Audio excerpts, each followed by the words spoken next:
آج کل کوہستان سکینڈل کی خبریں زیر گردش ہیں. 40 ارب روپے کس کی جیب میں گئے, کون اس سے مستفید ہوا, اور اس سارے سکینڈل کے پیچھے کون تھا؟ عامر رضا میرے ساتھ موجود ہیں. عامر رضا سے بات کرتے ہیں.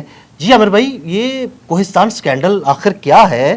ہمارے ناظرین کو بتائیے گا, اس پہ کون ملوث ہے اور اب کیا اقدامات کیے جا رہے ہیں؟ دیکھیں, جو لوگ ملوث ہیں 8 لوگ وہ تو گرفتار بھی ہو گئے, اور بہت ساری خبریں جو ہیں وہ آپ دیکھ بھی رہے ہیں. اس میں شفیق الرحمان قریشی تھے جو ڈسٹرکٹ اکاؤنٹ آفیسر تھے, پھر اس میں محمد ریاض تھے جو سابق ایک بینک کے کیشیئر ہیں وہ شامل تھے, فضل حسین تھے جو اے جی آفس کے ایڈیٹر تھے, پھر اس پر دراج خان تھا ٹھیکیدار, اس میں عامر سعید تھا صوبے دار تھا, اور محمد ایوب تھا. یہ ٹھیکیدار قسم کے لوگ بھی اس میں شامل تھے. یہ سارے لوگ جو تھے مل کر عوام کا پیسہ لوٹ رہے تھے. لیکن میرا مسئلہ یہ نہیں ہے. مسئلہ یہ ہے کہ جو کہتے تھے صاف چلی شفاف چلی, وہ صاف شفاف 13 سالوں میں کیسے چلی؟ یہ 40 ارب روپیہ چیخ چیخ کر یہ بات بتا رہا ہے کہ یہ ایک دن کا سکینڈل نہیں ہے, یہ ابھی کے دور کا سکینڈل نہیں ہے, یہ کب سے کام چل رہا تھا. یہ 8 مہرے ہیں. آپ کو یاد ہوگا معلوم جبہ سکینڈل کیس آیا تھا, سوات کا آیا تھا, اعظم سواتی صاحب کا نام تھا اس میں, پھر محمود خان کے دور میں بہت سارے کرپشن کے سب دبا دیے جاتے تھے, کسی کو سامنے نہیں لایا جاتا تھا. لیکن اب یہ کوہستان کیس یہ پہلا کیس ہے, آخری نہیں ہے. یہاں ابھی اور بہت سارے کیسز جو ہیں وہ سامنے آنے ہیں. وہاں ملزمان پکڑے جا چکے ہیں, روپیہ ریکور کیا جا چکا ہے, 5 ارب روپیہ تو نقد لیا گیا ہے, 3 کلو سونا برآمد کیا گیا ہے, تقریباً 1 ارب روپے کی گاڑیاں, جن میں لگژری گاڑیاں, ساری گاڑیاں لیکزس ہیں جی. لیکزس ہے, اس میں پورشے ہے, اس میں اب کیا کیا نام اس میں ان گاڑیوں کے, اوڈی ہے, جو آپ کی دنیا کی قیمتی ترین گاڑیاں ہیں وہ اس میں شامل ہیں. 109 کے قریب جائیدادیں ہیں جن کی مالیت بھی 17-18 ارب روپیہ ہے, اور اس میں اسلام آباد کے اندر پشاور, ایبٹ آباد, مانسرا اور زرعی اراضی شامل ہے, اس میں بہت سارے فارم ہاؤسز شامل ہیں.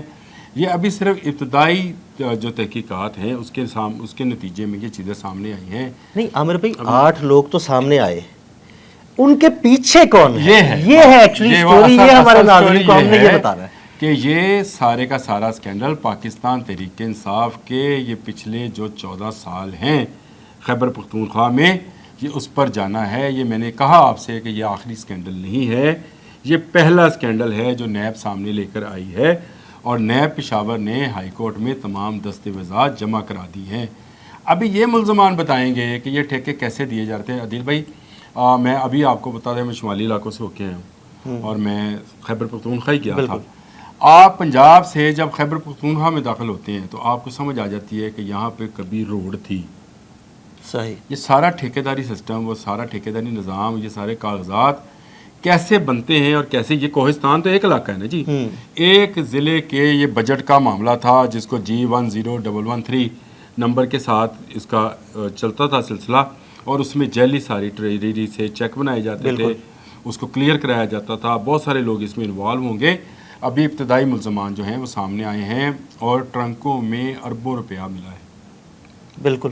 مجھے تو یقین مانے کہ مجھے ایک فلم ہے وہ ہے وہ انڈیا کی, ریڈ 1 اور ریڈ 2, وہ اس فلم کے سین مجھے سمجھ آ رہے ہیں کہ یہ کیسے لوٹا جاتا ہے, اور کیسے لوٹنے کے بعد مال کو کیسی کیسی جگہوں پر چھپایا جاتا ہے. یہ بالکل وہی کہانی ہے, اور یہ معاملہ آپ یاد رکھیے گا کہ یہ معاملہ گنڈا پور تک جانا ہے.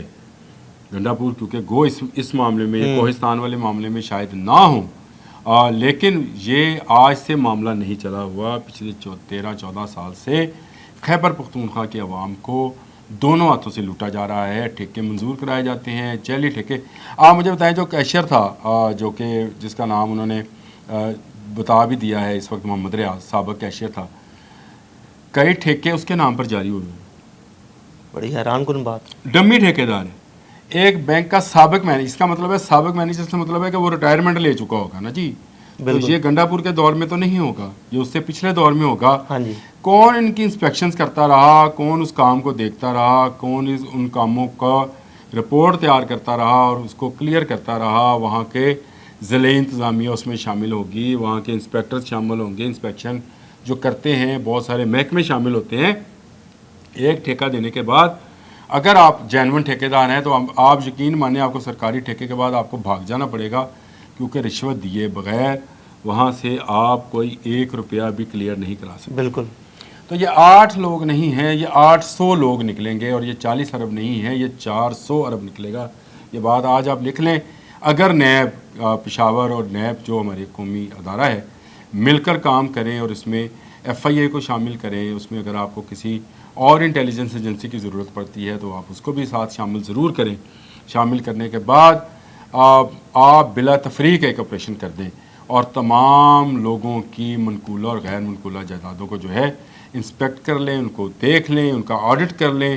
کریں کیا، اس میں تو ایڈیٹر بھی شامل ہے، میں تو ایڈیٹر خود شامل ہے اس میں، لیکن چلیں آپ آڈٹ کرائیں غیر جانبدارانہ۔ آپ بالکل خیبر پختونخوا سے ایڈیٹر نہ لیں، آپ دوسرے صوبوں سے لیں، چاہے آپ بلوچستان سے لے لیں، سندھ سے لے لیں، پنجاب سے لے لیں، گلگت بلتستان سے لے لیں، خیبر پختونخوا کے لوگوں کو اس میں سے نکالیں اور اس کی انویسٹیگیشن کرائیں۔ میں آپ کو یقین دلاتا ہوں کہ یہ اتنا بڑا میگا سکینڈل ہے جس پر اس وقت بہت سارے یوٹیوبرز جو ہیں خاموش ہیں۔ آپ نے کوئی عمران ریاض کی ویڈیو دیکھی ہے اس پر؟ بالکل۔ صدیق جان کی ویڈیو دیکھی ہو؟ آپ کسی ایک کا نام لیں، کسی ایک کی آپ نے کوئی ویڈیو اس سکینڈل پہ، کوہستان سکینڈل پہ، اور اگر یہ اسی طرح کا سکینڈل، یہ تو 40 ارب ہے، 40 کروڑ کا بھی کوئی سکینڈل نکل آتا پنجاب سے تو کیسے پکار ہونی تھی ایسے ہی۔ اور اس وقت ہمارے میڈیا کا یہ حال ہے، ہمارے سوشل میڈیا کا، کہ اس پر بیٹھے یوٹیوبرز اس بات پر توجہ نہیں دے رہے کہ یہ سکینڈل صرف 40 ارب کا نہیں ہے، اس میں بہت ساری گورنمنٹس اور بہت سارے گورنمنٹ کے پروردہ لوگ، بہت سارے کمشنر، ڈپٹی کمشنر، بہت سارے ادارے اس میں شامل ہوں گے۔ یہ 400 ارب کا کیس ہے، 40 ارب کا تو صرف آپ کے سامنے پہلا پردہ آیا ہے۔ یہ جو جس کو کہتے ہیں 3 ایکٹ ڈرامہ ہوتے ہیں نا جی، 3 ایکٹ ہوتے ہیں، اس کے پہلا پردہ اٹھایا جاتا ہے تو ایک سین آپ کو نظر آتا ہے، پھر دوسرا اور پھر تیسرا، یہ 2-3 پردے اٹھیں گے تو اڈیالہ تک اس کی بازگشت جائے گی۔ یاد رکھیے گا، اس کیس کے تانے بانے اڈیالہ تک جانے ہیں، کہاں کہاں کس کس کو کتنا پیسہ منی لانڈرنگ کے ذریعے دیا گیا وہ ابھی بتایا جائے گا۔ اور اس میں بہت سارے ایسے بڑے ہیروز اور بڑے بڑے نام جو خود کو پتہ نہیں کیا دیوتا سمجھتے تھے، ان کے نام سامنے آنے ہیں، کیونکہ یہ ان سب نے اکیلے نہیں کھایا ہے۔ یہ 8 لوگ جو ہیں، یہ 40 ارب کا سکینڈل ہے تو آپ کے خیال سے 5 ارب روپیہ فی کس نے کمایا ہوگا؟ نہیں، یہ 400 ارب کا سکینڈل ہے۔ یہ تو صرف کوہستان کا علاقہ ہے، ابھی تو پورا خیبر پختونخوا پڑا ہے، جہاں پر میں آپ کو بتا چکا ہوں کہ روڈ انفراسٹرکچر ہے ہی نہیں، سیوری سسٹم ہے ہی نہیں، بجلی کا نظام ہے ہی نہیں، وہاں کچھ نہیں ہے، غربت ہے بیچارے۔ آپ چلے جائیں، میں ابھی ناران کاغان سے ہو کے آیا ہوں، روڈ کے دونوں طرف عورتیں، بچے، مرد، بوڑھے، جوان سب مانگنے میں لگے ہوئے۔ آپ حیران ہوں گے کہ یار میں نے اتنے بھکاری پہلے زندگی میں کبھی نہیں دیکھے تھے۔ میں پہلے بھی جاتا رہتا ہوں شمالی علاقہ جات میں، جتنے اب ہیں تو یہ غریب، یہ کیسے غریب ہوئے اور یہ امیر کیسے امیر ہوئے، اس سارے کا نتارہ ہونا چاہیے۔